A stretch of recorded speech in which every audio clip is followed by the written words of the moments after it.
Good day everyone, this is your friend Jake, and then in this tutorial video guys, I will teach you on how to write and send an email using Gmail.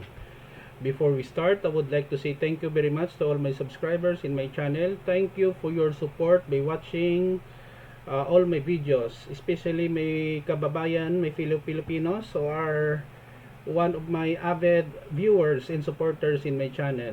Before we start, if you like this video, please hit the like button. Don't forget to share and please support my channel guys by clicking the subscribe button. So let's get started.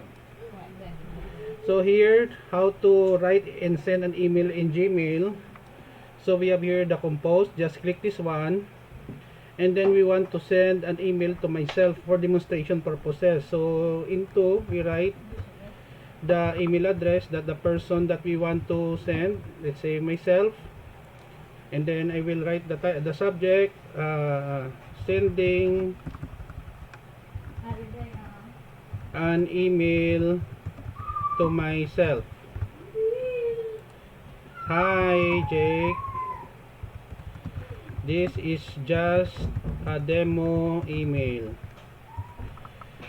By clicking the send button, we can send the email. So here we go, we have already and we receive an email now. So we have here from myself, hi Jake, this is just a demo email, regards.